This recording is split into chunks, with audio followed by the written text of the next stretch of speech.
Welcome বন্ধুরা। ডাব্লিউবিএসএসসির নিয়োগ দুর্নীতি নিয়ে খুব বড় এবং গুরুত্বপূর্ণ একটি আপডেট উঠে আসছে। আপডেটটি কী রয়েছে জানতে অবশ্যই ভিডিও স্কিপ না করে প্রথম থেকে শেষ পর্যন্ত দেখুন, দিলেই পুরো বিষয়টি আপনারা কিন্তু জানতে পারবেন।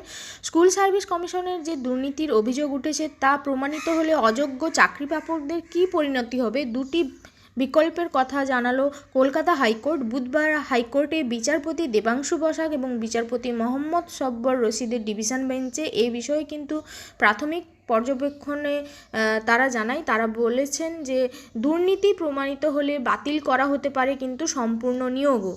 এসএসসির মামলার শুনানি চলছে কলকাতা হাইকোর্টের বিশেষ বেঞ্চে। সেখানে বিচারপতি বসাকের পর্যবেক্ষণ যে যদি সবটা অবৈধ বা বেআইনি হয় তাহলে কিন্তু যা পরিণতি হওয়ার সেটাই কিন্তু হবে, এটা কিন্তু তারা আভাস দিয়েছে। যদি দেখা যায় যে সত্যিই দুর্নীতি হয়েছে তাহলে আমাদের কাছে দুটি বিকল্প রয়েছে। তারা জানায় যে প্রথমটা হলো যে একটা যে গোটা নিয়োগ প্যানেল সেটাকে বাতিল করে দেওয়া, এবং দ্বিতীয়টি হলো নিয়োগের অংশবিশেষ বাতিল করা। তবে এখন অনেক কিছু খতিয়ে দেখার বাকি আছে, এটা কিন্তু ফাইনাল নয়, সেটাও জানান বিচারপতি।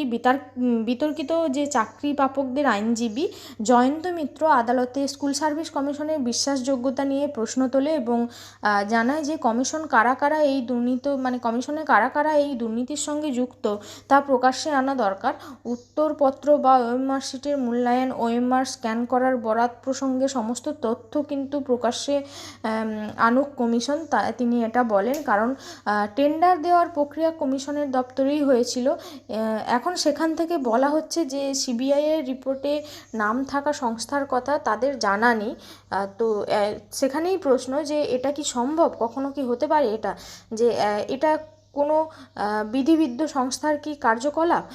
এই কমিশনের বিশ্বাসযোগ্যতা কী, সেটাও কিন্তু আইনজীবী প্রশ্ন করেন। এবং এরপরেই বিচারপতি বলেন যে যদি কমিশনকে বিশ্বাস না করা যায় তাহলে গোটা নিয়োগ প্রক্রিয়াটাই বাতিল করে দেওয়া উচিত। আপনারা বিতর্কিত চাকরি প্রাপক এবং তাদের পরিবারের 10,000 লোকের কথা ভাবছেন, কিন্তু 23 লক্ষ চাকরি প্রার্থী পরীক্ষা দিয়েছে, তাদের কথাও তো ভাবতে হবে।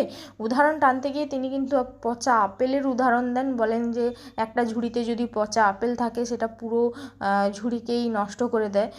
তো আইনজীবী সেখানে বলেন তাহলে সেই পচা আপেলটাকেই খুঁজে বের করা দরকার। বিচারপতি বলেন সেটা কি সম্ভব, আপনি বলে দিন যে সেটা কি পদ্ধতিতে করা হবে।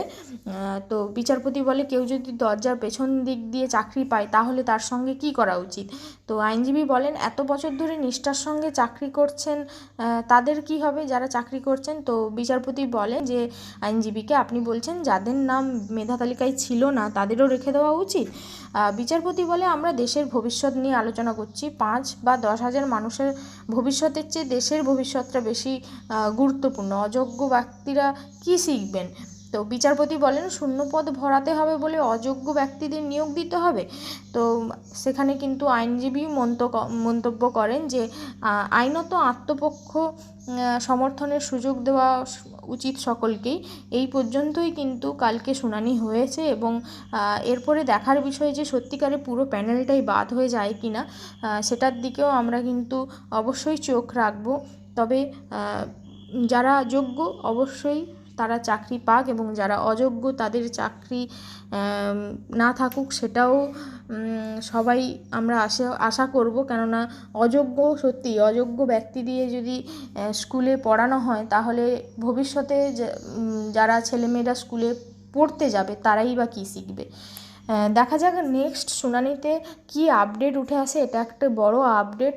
যদি প্যানেল বাদ চলে যায় তাহলে কিন্তু বহুজনের চাকরি থাকছে না, এটাই বলা ভালো। তো এর সুরাহা কি হতে চলেছে তার দিকে আমরা লক্ষ্য রাখবো। যদি কোনো আপডেট আসে অবশ্যই সেটা সাথে সাথে আপনাদের সাথে আমি শেয়ার করব।